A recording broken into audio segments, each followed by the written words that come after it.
Jam Vishnupad Paramahamsa Pravikadrajacharya Shatar Shatashi Śrīmad His Divine Grace A.C. Bhaktivedanta Swami Śrīla Prabhupada ki Grantharaj Śrīmad-Bhāgavatam ki.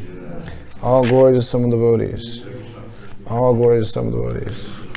All glory to some devotees. All glory to Sri Guru and Gauranga. All glory to Prabhupada.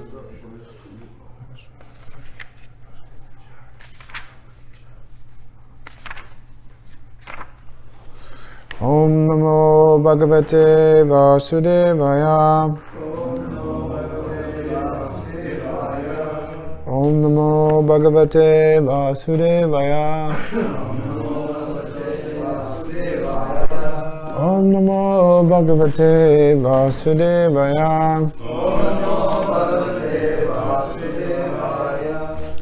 All right, straight from preaching is the essence.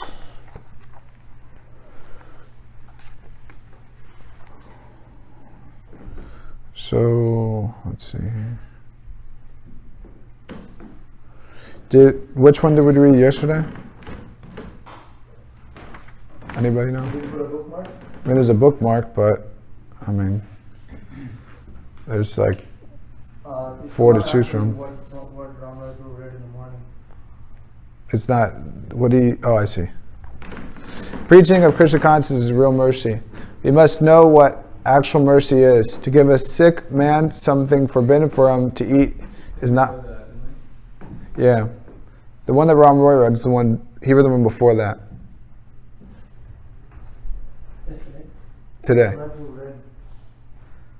Well, in the morning, he doesn't go follow the order. He kind of just sleeps around there. Yeah. I didn't know that. Anyways, maybe I should skip around. I'll just read the next, read the one after that. This one's underlined. Okay, go ahead. The preacher should be humble and tolerate impediments. Following the orders of Sri Chaitanya Mahaprabhu, one who preaches the glories of the Lord all over the world or all over the universe should be humbler than grass and more tolerant than a tree, because the preacher cannot live an easygoing life. That's the underlined part. So that's really important for me. A preacher cannot live an easygoing life. Indeed, a preacher must face many impediments. Not only is he sometimes cursed, but sometimes he must also suffer personal injury. For example, when Nityananda Prabhu went to preach Krishna consciousness to the 2 Rogas brothers, Jagai and Madai, they injured him and made his head bleed. But nevertheless, he tolerantly delivered the 2 rogues, who became perfect Vaishnavas. This is the duty of a preacher. Lord Jesus Christ even tolerated crucifixion. And that's from Bhagavatam, Canto 6, Chapter 5, Text 44.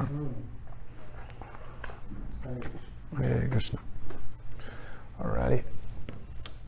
And so we're reading from the first canto, Chapter 2, and Text 24. Okay, let's see here.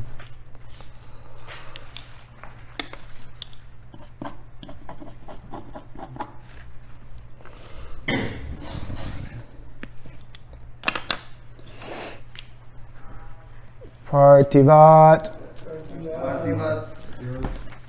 Darunaha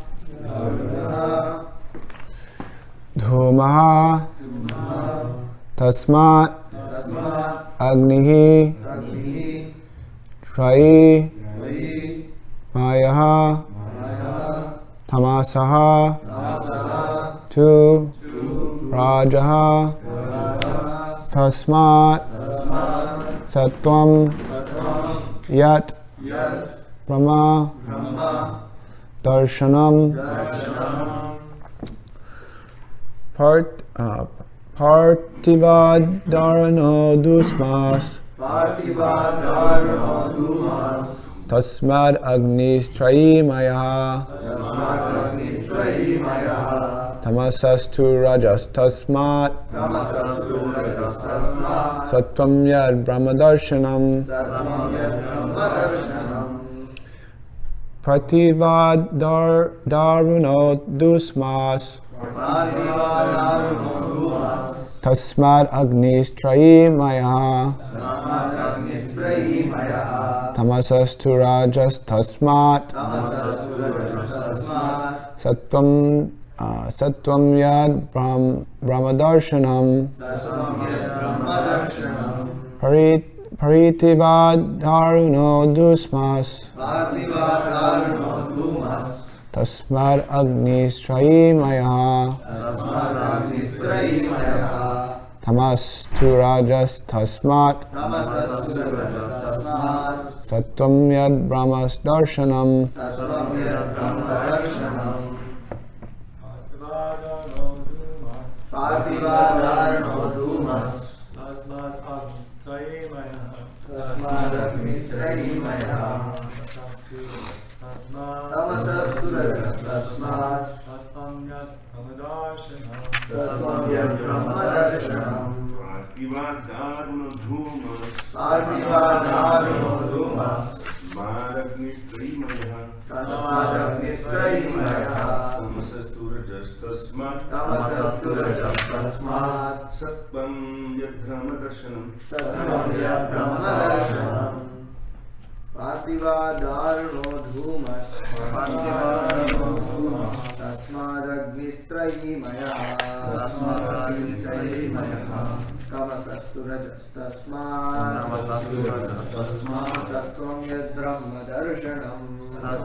Prativat from earth. Narunaha firewood. Dumaha smoke. Tasmat from that. Agnihi fire. Trayi Vedic sacrifices. Mayaha made of. Tamasaha the mode of ignorance. Two, but Rajaha the mode of passion. Tasmat from that. Sattvam the mode of goodness. Yet which Brahma the absolute truth. Darshanam realization. Alrighty. Translation and purport by His Divine Grace A.C. Bhaktivedanta Swami Śrīla Prabhupada. Jai.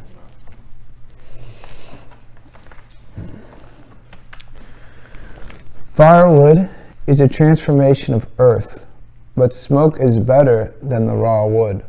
And fire is still better, for by fire we can derive the benefits of superior knowledge through Vedic sacrifices.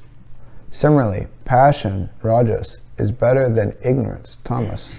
But goodness, sattva, is best because by goodness one can come to realize the absolute truth. Purport. As explained above, one can get release from the conditioned life of material existence by devotional service to the personality of Godhead. It is further comprehended herein that one has to rise to the platform of the mode of goodness, sattva, so that one can be eligible for the devotional service of the Lord. But if there are impediments on the progressive path, Anyone, even from the platform of tamas, can gradually rise to the sattva platform by the expert direction of the spiritual master. Sincere candidates must therefore approach an expert spiritual master for such a progressive march, and the bona fide expert spiritual master is competent to direct a disciple from any stage of life, tamas, rajas, or sattva. It is a mistake, therefore, to consider that worship of any quality or any form of the Supreme Personality of Godhead is equally beneficial. Except Vishnu, all separated forms are manifested under the conditions of material energy, and therefore the forms of material energy cannot help anyone to rise to the platform of sattva, which alone can liberate a person from material bondage.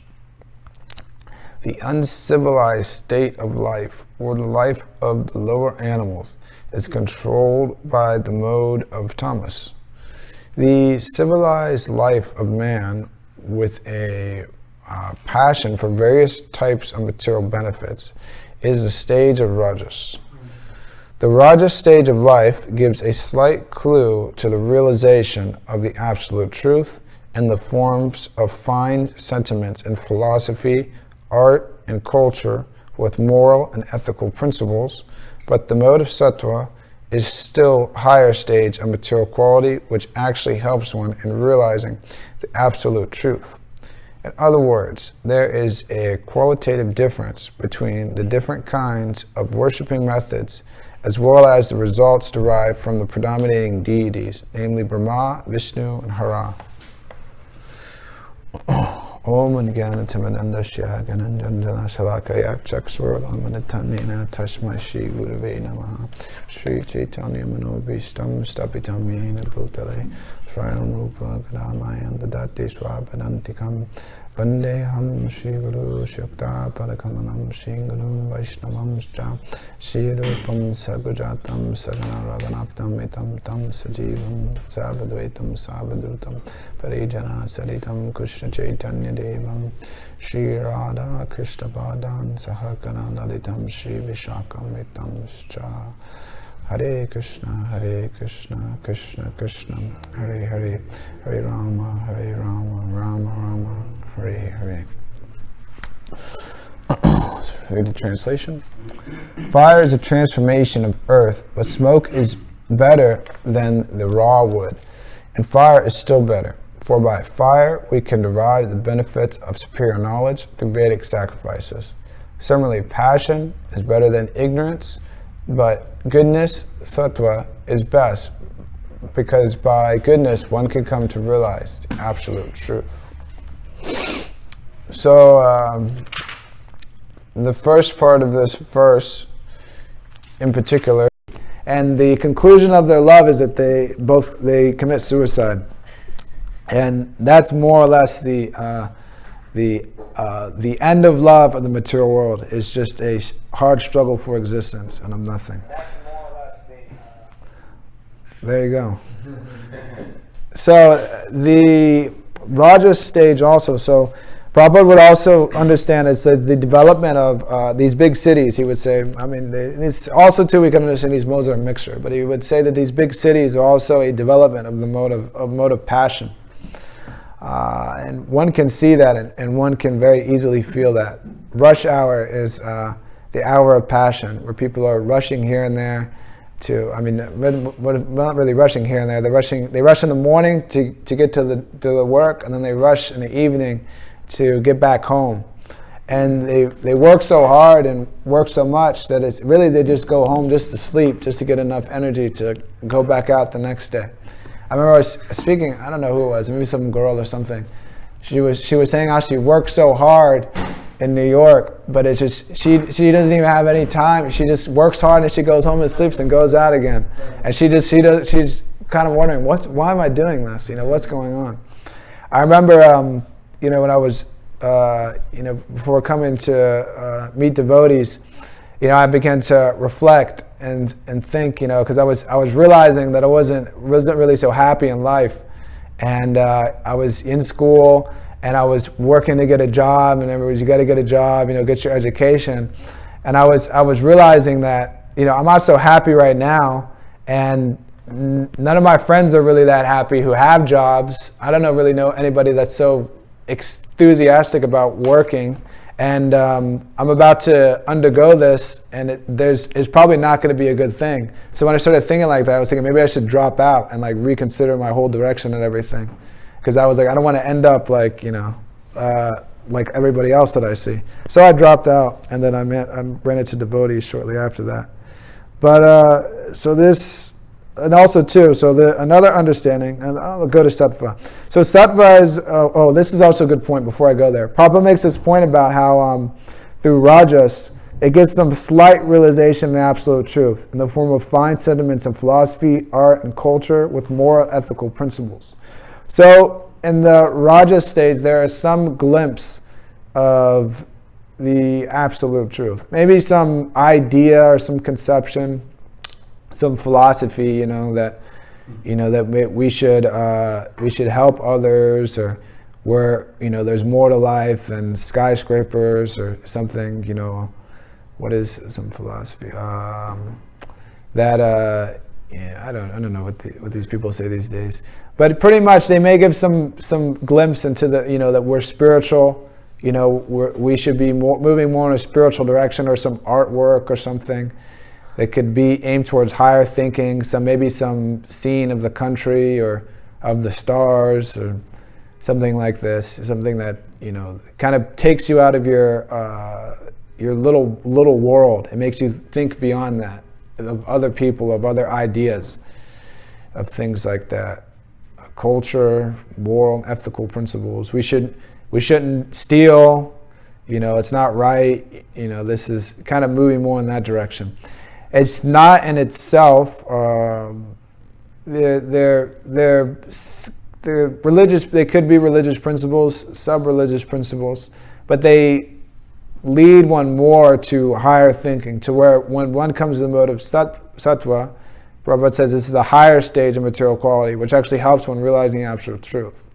So then one in the stage of goodness. Those things could still be there: philosophy, culture, and art. To where one begins to see in knowledge, and then he begins to understand, and maybe even have firm faith in that that there's reincarnation. There's some different. There's one famous. I think he's some scientist or something that I've heard of. His name was Ian Stevenson. He wrote some book and did some study on reincarnation and things. And there's other scientists also, and different studies, and there's also studies of out-of-body experiences, near-death experiences, to where some scientists concluded that the consciousness is independent of the body, and that people have the experience of when they're dying or something, they're looking down at their body. I guess maybe about a year ago, my grandmother, she was in a car crash. And I know she just passed out or something, and she hit she ran into a wall. And she said that when she ran into the wall, that she was floating up, staring down at her body, and she saw that the crash was going on, and the paramedics and all that thing was going on. And she was just wondering what was going on. She was just like looking down, and I think she had a stroke or something. So she was, she actually didn't really shake her so much. She was just, she's kind of more on the mode of goodness side, and like that. And so, a lot of people have had this experience, near-death experiences, all these different things. And so they help people realize that, that I'm not the body, and once one realizes I'm not the body, then what am I? And so Śrīmad-Bhāgavatam gives that answer. And so the mode of goodness, when one is mode of goodness, so we were speaking previously about how one acts in mode of ignorance. So then generally it's characterized by like cleanliness, proper behavior, religiosity, all these different things, the qualities of a Brahmana. I was listening to a lecture a couple days ago. Prabhupada was in Mayapur, and he was chastising some different devotees. I don't know the exact circumstances, but I can kind of inference by what Prabhupada was saying. So it seemed that during that particular celebration that the toilet or the bathroom got really disgusting, and nobody cleaned it. And somehow or other Prabhupada went in and found out about it. And then Prabhupada was making the point in the purport, he was talking about Thomas and Rajas. He was saying, just Thomas, he was like, just like that toilet room that I saw, he was so nasty and nobody did anything about it. And he said, you're supposed to be Brahmins and I'm initiating you, and you don't, you're not even disturbed by this nasty toilet room. He said, that's because you're Thomas also.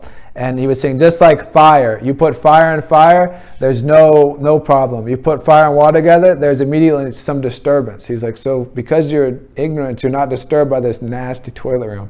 Prabhupada's being heavy. And he was just making that point. So one in the mode of ignorance, one in the mode of goodness and passion, they're generally disturbed by each other's activities. Just like, they were speaking at, the people cooking that meat, it smells disgusting, or whatever it may be. Prabhupada would give the example that I think some festival or something, or sometime they started cooking with ghee, and all the people went, what is the smell? Ghee, they were boiling ghee, and they're like, oh, it's disgusting. They were this, and then they were so angry agitated by the smell of ghee. And some people too, they get so agitated by vegetarian food. They're just like, what is this? This vegetarian food, this is disgusting. What is this, greens, this broccoli. People people conducted by the mode of ignorance. Sorry, that's the philosophy. I can't change it for you. And like that, passion also. And it's mainly due to the body that one has, that these different propensities are brought about one another. It's like, probably to give the example of the hog. The hog likes to eat stool. That's the hog's business. Stool, garbage, whatever. The hog sees something nice, some nice preparation, he doesn't want it. So this is going on. And so we're trying to reduce in our devotional practice the influence of Rajas and Tamas and increase the mode of goodness, because that is most conducive for realizing the absolute truth. Because we can see. The mode of goodness is things are clear. Just like we may be. From my own experience, whenever I can feel the mode of passion in me, and generally the mode of passion, I feel like very I have a lot of energy, and I'm just like my mind is racing, but it's like I don't have anything to do. I'm just like all hyped up about nothing. It's like it's not like I'm about to go do something. All right, I'm really fired up, I'm about to do some activity. I'm just really like hyper, and it's really hard for me to focus. And so that actually happened yesterday on the way back. I was like really passionate out. I was like running to the train or whatever, and I was sitting down and I was just like, I'm really fired up to do something, but I was like, I'm not going to do it. I'm just about to sit here for an hour. And I was trying to read and I just couldn't focus. And I was like, I'm just really in the mode of passion. So I was like, I'll just chant Gayatri and that should show me out a little bit. Yeah. So I chanted Gayatri and I was fine. I completely forgot all about that. And then I was able to read and focus. And so like that. So we should catch, if we're so much in the mode of passion or ignorance or whatever it may be. We may be real, mode of passion, super hungry, a half day fast. And then we go and just, we get a huge plate more than we could eat. And then we get another plate after that, 2 fat plates. And then we're thinking, oh, why did I eat so much? I was so hungry. And then it says when you fast, your stomach shrinks, and I ate 2 plates more than I would have ate, and now I just want to sleep. So that can also be mode of passion. With mode of goodness, we think, let me start with a little bit. Prabhupada said one time, I think Tamal Krishna Maharaj, maybe in 1968 in Seattle or something, he was asking about overeating. And then I think somehow the point got about under-eating. So Prabhupada was saying that you can, if you eat too little, that's fine. You can always eat more. But if you eat too much, you can't do anything about that. And Prabhupada was saying that too, that nobody died from under-eating. And the point was, people, die from whatever, famine. But he brought up a point about how that there was some famine or some, there was some restrictive food stuff. So people were starving and they were getting by just a little.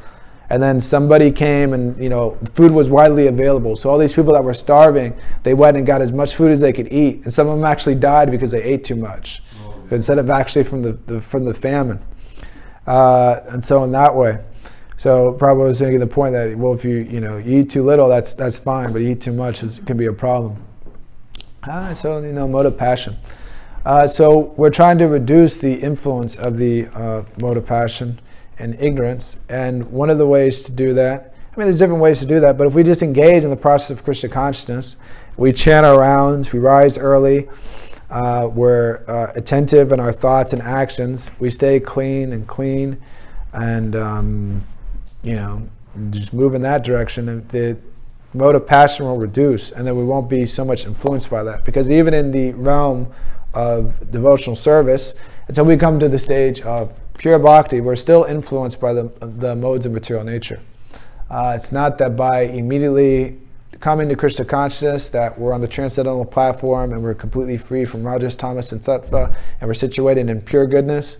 That isn't necessarily the case, and we can see that in our own lives and in the lives of others, that there's still some tinges there. So the remedy at the conclusion of the 12th chapter, or the 14th chapter of Bhagavad Gita, Krishna makes the point that, Arjuna is asking about the modes of material nature, and Krishna makes the famous point, which is one of my favorite verses, which is Mam chayo vibhacharena bhakti yogena sevate samgunan samatitaitan brahmabhuya kalpate. And read the translation. This is a verse that I like to think about often. One who engages in full devotional service, unfailing in all circumstances, at once transcends the modes of nature and thus comes to the level of Brahman. So if we just have this abhyar charena, without fail, engage in devotional service, bhakti yogena, then we'll transcend the modes of material nature.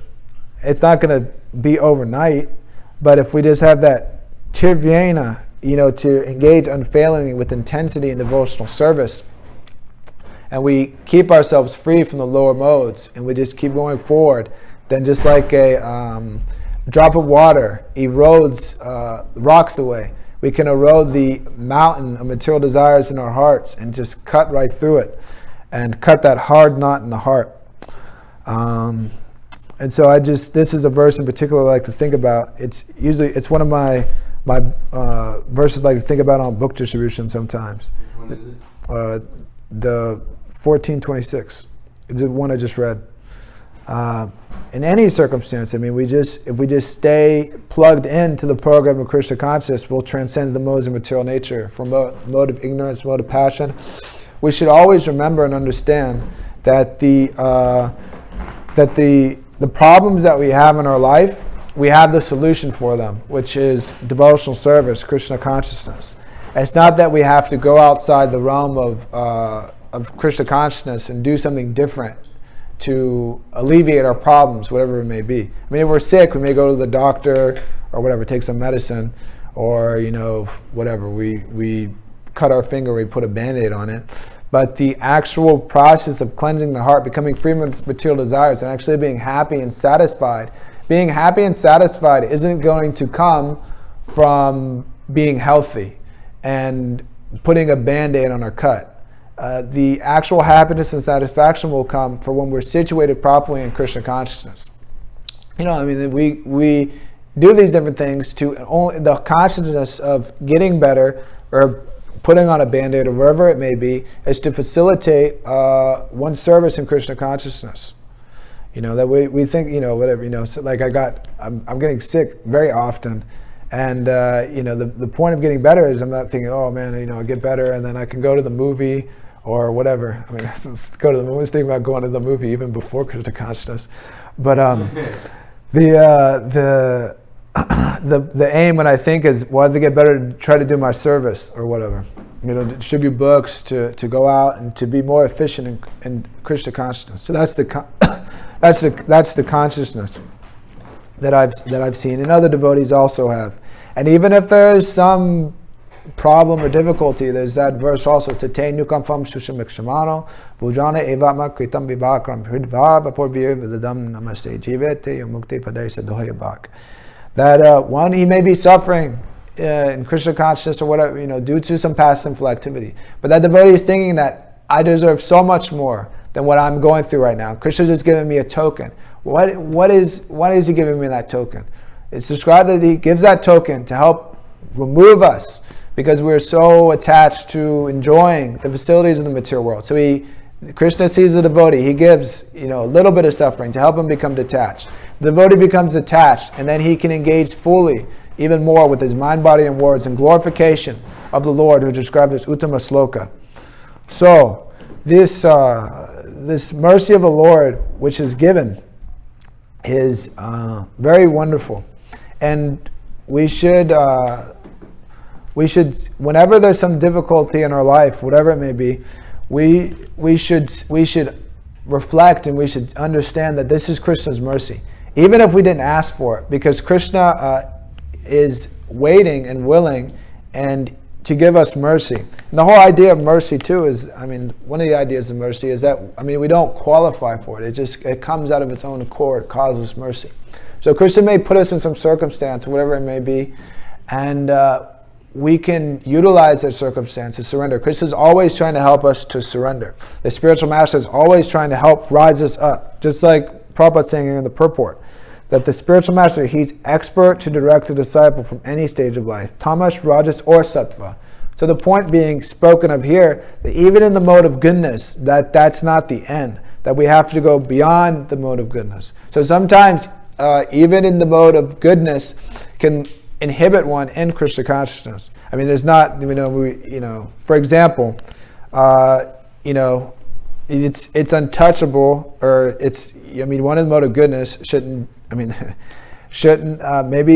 be in an unclean place, shouldn't be in a dirty place.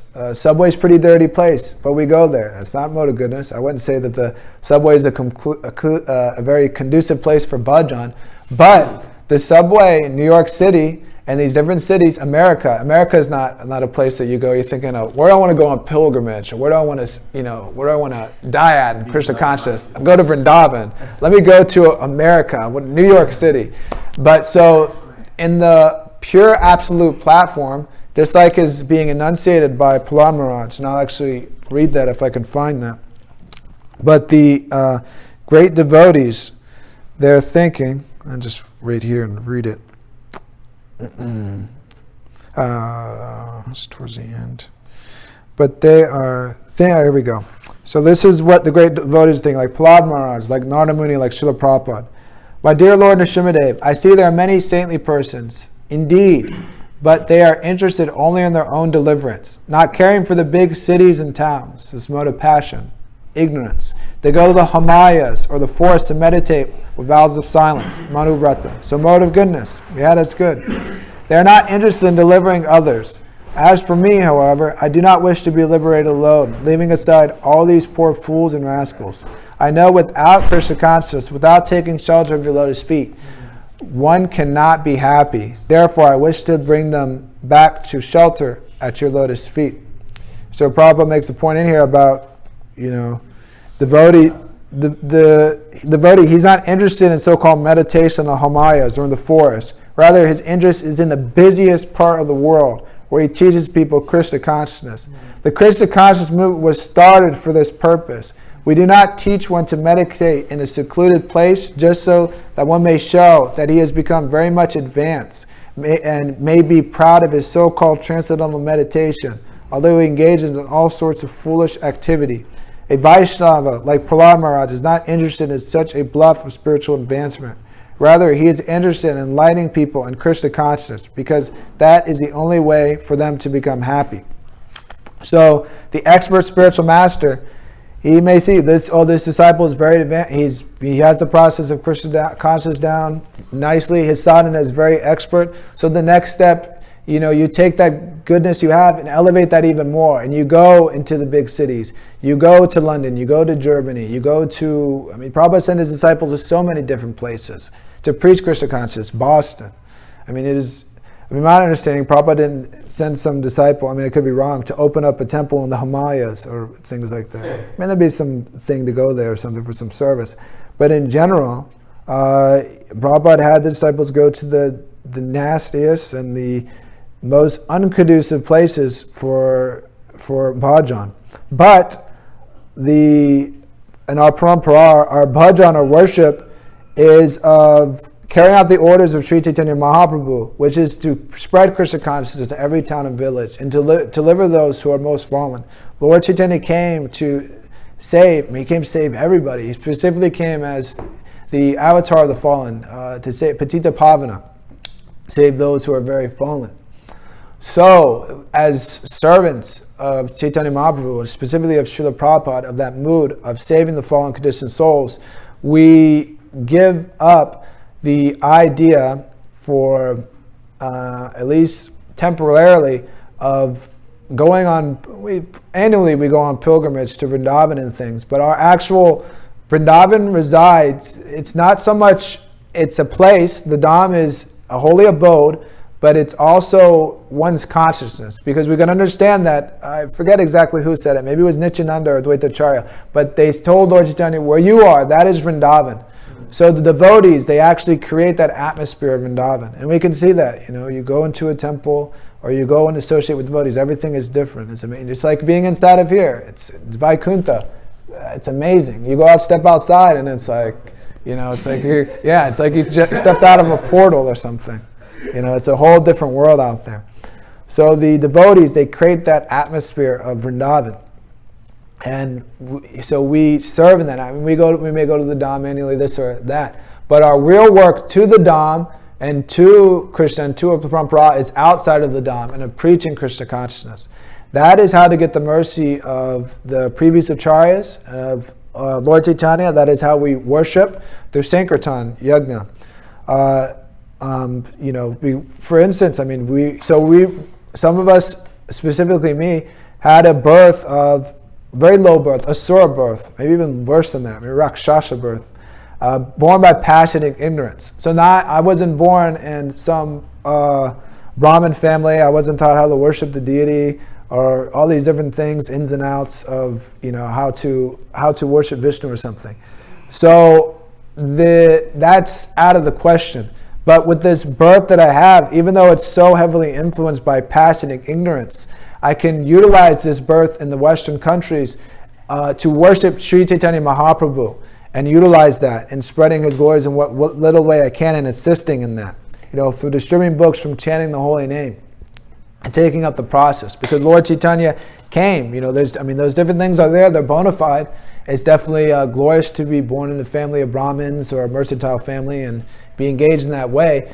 But my particular situation is that I was born in the West, and so therefore there's no, I wasn't raised in that way, so I have no other shelter, I have no intelligence or whatever, so therefore let me take shelter fully on the lotus feet of my spiritual master and engage in the service of Śrīla Prabhupada and Lord Chaitanya and spreading Krishna consciousness in whatever way we can. And we see, there's whatever, to speak of me, just nobody, but so many great devotees, that serve Śrīla Prabhupada in his mission. It's so important to realize and to meditate on those devotees that help assist Śrīla Prabhupada, because there's so, Prabhupada is amazing. He's like, the towering acharya, and nobody stands close to Śrīla Prabhupada. And then Śrīla Prabhupada also empowered his disciples to spread Krishna consciousness, and we can receive inspiration from that. And we can see, because there's some bogus philosophy that goes around that, Śrīla Prabhupada's only guru and nobody else is. Śrīla Prabhupada had potency to empower his disciples to be gurus also and to spread Krishna consciousness and to give, the whole idea of parampara is one just repeats what his spiritual master said. People, they repeat what Śrīla Prabhupada said, that is just as good. That all full potency is there. If I tell you to flick that switch, it'll turn the light off. And I tell some little baby, the same thing, you flick that switch, turn the light off, the baby tells you that, it will act, because that is parampara, that is knowledge. It's not that, so we go and we pass out these books, Prabhupada's disciples, they speak the same knowledge. The potency is there to transform us and to become pure devotees of Krishna consciousness. So we just have to utilize that. And so the spiritual master, which is needed in our lives, they help direct us and help us, Prabhupada says, the progressive march. So the progressive march is to become Suddha-sattva, to become pure goodness. And they guide the disciple in that way. So the gifts that we have and the understandings that we have, we read this wisdom and we go and we give it out to others. And we also, by hearing also, so this hearing process of receiving this knowledge keeps us on guard too, because there's also too, Tamas and Rajas, can also affect our mind and can cloud our thoughts. So by reading the Shastra, it purifies our consciousness. So there's so many things we may have heard or may have heard out there or wherever. So we need to read the books and we need to hear. When we're out on Harinam, we should hear, we should chant. It's not that just chanting attentive japa means 2 hours in the morning. Chanting attentive japa means throughout the day. I'm attentive in my service. When I'm cooking, am I spacing out or whatever? Or am I making sure that this is, everything's being cooked properly? When I'm speaking with somebody out on book distribution, am I hearing to what they're saying so I can try to distribute a book? Am I to connect to them perfectly? When I'm playing or chanting, am I listening and I'm focusing on the holy name? Whatever it may be in Krishna consciousness, we should be attentive in all dynamics of our service. All dynamics. That's attentive chanting. It goes through all over. It's not just a 2 hour, okay, I chant my rounds very attentively. It's 24 hours, constant. What is it? I forget the exact Sanskrit. But constant remembrance. Smaranam, 24 hours a day. Even when one may not be doing something, thinking of the spiritual master of Krishna or focusing on the orders. Just focusing on the orders, doing acting out one's day. Am I acting in a pleasing way that's pleasing the devotees, my spiritual master? If my spiritual master was here, or my superiors, would they be pleased by my actions right now? Would they be satisfied with what I am doing? And thinking in that way. And then when one is thinking in that way, Krishna is satisfied and he thinks that this person is a serious candidate. So let me instruct him and let me help him get out of the mire of material existence. So I'll end there right now. This is supposed to end by 8:30. There's maybe one question or comment that could be addressed. Prabhu, you were speaking about how these cities in the mode of passion. Śrīla Prabhupada also said, the manifestation of mode of passion. And following Śrīla Prabhupada, Śrīla Maharaj, he recalls, Śrīla Prabhupada just gave him sannyas, and he was like probably 25 or 26 years old. And Śrīla Prabhupada looked at Śrīla Maharaj and told him, Śrīla Maharaj, did you look at these women? They're so beautiful, aren't they? Then Śrīla Maharaj was so bewildered, he didn't know what to tell Śrīla Prabhupada, so he just didn't say anything. Here he is 25, 26 years old, just taking sannyas. So then he looked at Prabhupada, he didn't say anything. Śrīla Prabhupada said, just see the power of their beauty. That just by their power this whole city has come up. And Śrīla Maharaj has realized, he didn't see how Prabhupada is such a perfect Vaishnava sannyasi. He sees everything in aspect of Vishnu Maya. He's also seeing this in an aspect of, Krishna's creation, that he created, these women that were beautiful so much that it inspired these men to create these, big cities. So here, the spiritual master can engage any disciple in whatever mode he might be elevated. So, I was reflecting, and this was being done, is that many times the argument is posed as to how the whole world can become Krishna conscious. Now, of course, if we are thinking that, then our acharyas have definitely thought of that, and especially Śrīla Prabhupada. And this idea of establishing Daivi Varnashram Dharma is set with that principle of engaging. So then, if the members of the Krishna consciousness movement forget that, then because we don't know how to engage or bring up people, we tend to water down the philosophy to suit, and then what happens is what is actually transcendentally in pure goodness by our concoctions becomes influenced by the modes of material nature rather than bringing up the people, that platform. Yeah, there's a morning walk. You can ask your question. It's the last question for Ryan. There's a morning walk with Vishnu Maharaj. I always remember this one, really stuck out. Prabhupada, I forget the exact context, but Vishnu Maharaj how does it come about? Anyways, I understand the essence of it, but they're saying, well, you should be so many books, Prabhupada, but the problem is that people are in so much anxiety and so disturbed that they can't even read the books. And, you know, so then it's like, what are we doing? Prabhupada said, therefore, you know, we're developing this Varna Ashram so where people can come and they can stay and they can become peaceful, and then they can understand the philosophy. Yes. Vishnu's actually kind of stole part of what I was going to say. I was actually going to bring up Varna Dharma that there's definitely a need for it. Harinam Kirtan definitely has its uses. It's very broad in the sense that it affects all living entities. But Varna Dharma can especially engage higher entities in service of higher purposes like human beings and cows, livestock and such. People generally won't understand purport of Harinam. The vast majority of common people will just find this to be an annoyance. But if we put them to work, like, oh, we have a job now, and we have a purpose, it's a lot more beneficial to establishing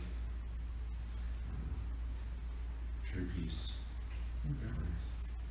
Yeah, anyways, we'll end there, but yeah, I mean, whether, you know, people understand or don't understand, Prabhupada said that, he said it first, I forget exactly, but first they'll think, you know, whatever, they won't like it, and then they'll realize, and I mean, that happened, that there's actually some threat here, and that people will get angry and dislike it, but then after some time goes on, once people realize, they'll see that there's actually some great benefit here, and then everybody will take up to it.